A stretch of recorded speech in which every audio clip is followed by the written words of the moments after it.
Imagine só. Tudo estava saindo exatamente como planejado, ou pelo menos era o que eles pensavam.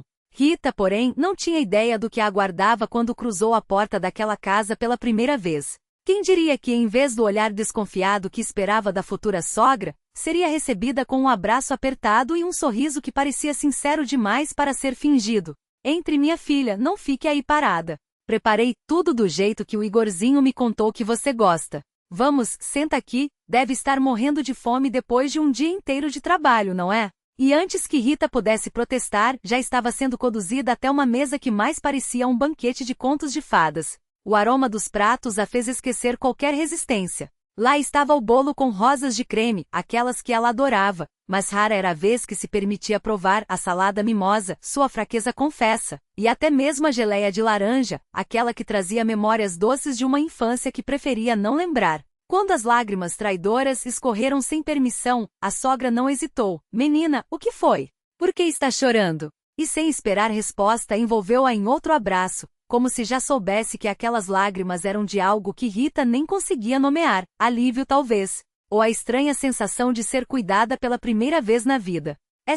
É tão bom, obrigada, gaguejou ela envergonhada. Bobagem, minha querida. Você é a noiva do meu filho, quase uma filha para mim. Meu único objetivo é ver você feliz. E como se para comprovar, o futuro sogro, embora homem de poucas palavras, observava tudo com um olhar tão terno que era impossível duvidar daqueles gestos. Não ligue se ele chegar atrasado, é do feição dele, mas tem um coração maior que o mundo, brincou a sogra, enquanto Rita tentava disfarçar o nó na garganta. Até que veio a pergunta que ela temia: e a cerimônia, Rita? Sonha com algo grandioso ou prefere algo mais íntimo, só os mais próximos? A pergunta foi como um balde de água fria. Os pais. A memória dos gritos, das mãos que deveriam proteger mas só sabiam machucar, dos anos em que ela e a irmã viveram como sombras, sem voz, sem direito sequer a um suspiro. Eu queria o vestido branco, sim. Mas meus pais, prefiro que eles não estejam lá. A voz tremia, mas as palavras saíram firmes. Não havia mais espaço para medos. A sogra não insistiu. Não fez perguntas invasivas, não tentou consolar com frases vazias. Apenas assentiu, como se entendesse que algumas feridas não precisam ser mostradas para doer. Então será do seu jeito. Uma celebração simples, mas você vai brilhar como uma princesa. Convidaremos quem você quiser. E assim, pela primeira vez, Rita sentiu que poderia, sim, ter uma família, não aquela que o sangue lhe deu, mas aquela que o coração escolheu. Mas a ilusão durou até o dia em que, depois de uma prova do vestido de noiva, ela voltou mais cedo para casa. Não havia motivo para desconfiar, até que os sussurros vindos do quarto a paralisaram. Filho, está tudo saindo como planejamos. Não se preocupe, sua mãe já cuidou de tudo. Se ela desconfiar de algo, não vai adiantar. Quando perceber, já será tarde. A voz da sogra, antes tão doce, agora soava como uma sentença. E você não estrague tudo. Sua noiva não tem escolha. Igor tentou protestar, mas foi cortado. Chega de hesitar. Ou ela aceita ou você assume as consequências.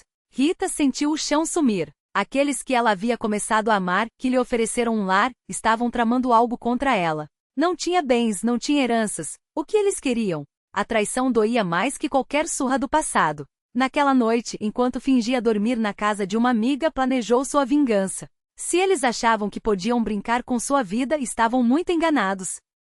Na manhã seguinte, acordou com um propósito. Faria eles se arrependerem de terem subestimado sua força. Manteria a máscara de noiva feliz até o último segundo. E quando menos esperassem, mostraria do que era capaz uma mulher que já havia sobrevivido ao pior. Porque Rita não era mais aquela menina assustada. Agora ela tinha algo que nunca teve antes, um motivo para lutar. E lutaria até o fim. Mas eles estavam errados.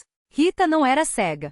Ouviu os sussurros atrás das costas, sentiu os olhares enviesados, percebeu o distanciamento do noivo nos dias que antecederam a cerimônia. Na manhã do casamento, arrastou os pés até o último momento, adiantando cada segundo como se fosse o último antes de um precipício. Quando finalmente chegou ao cartório, estava pronta para dar meia volta e recusar tudo ali mesmo. Não por medo, mas por princípios. Porque uma vida construída sobre mentiras e meias palavras não era vida, era uma armadilha. Exigiria a verdade primeiro, que ele e sua família confessassem o que realmente tramavam.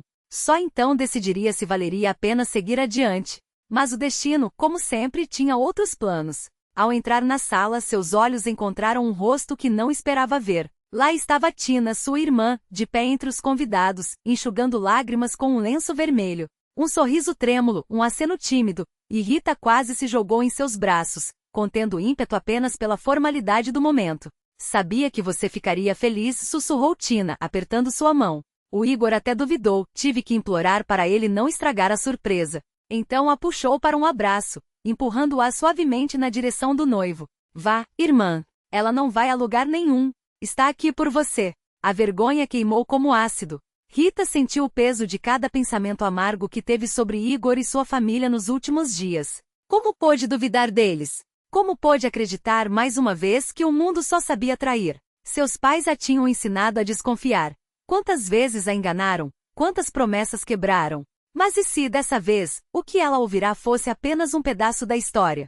E se pela primeira vez estivessem preparando algo bom? A recepção no restaurante foi um redemoinho de lágrimas e risos. Tina chorou, abraçou-a como se nunca mais fossem se soltar, e até Margarida, a sogra que Rita ainda chamava pelo nome, foi envolvida em agradecimentos emocionados. Vocês a convenceram a vir, balbuciou, olhando para Victor e Igor com os olhos úmidos. Isso não é tudo, respondeu Margarida com um brilho malicioso nos olhos, estendendo um envelope grosso. Até Igor pareceu surpreso. Uma dacha, revelou ela, orgulhosa. Toda mulher de respeito merece um lugar onde seu marido quebre as costas cavando a terra e grelhe churrasco para ela. Essa casa é forte, pode morar lá o ano todo. Foi demais. Rita não aguentou. As lágrimas escorriam enquanto ria, enquanto agradecia, enquanto, sem perceber, chamava Victor e Margarida de pai e mãe pela primeira vez. Não chore, filha, murmurou Margarida, apertando-a contra si. O passado ficou para trás. Agora só tem o futuro. E Rita acreditou. Porque de repente entendeu, nem todos eram como seus pais. Existia bondade no mundo, existia lealdade. E ela, naquele dia, havia se tornado parte disso, de algo luminoso, genuíno, quente como um abraço depois de anos no frio. Até Tina chorou, embora por motivos diferentes. Havia inveja em seus olhos, sim, mas também uma centelha de esperança.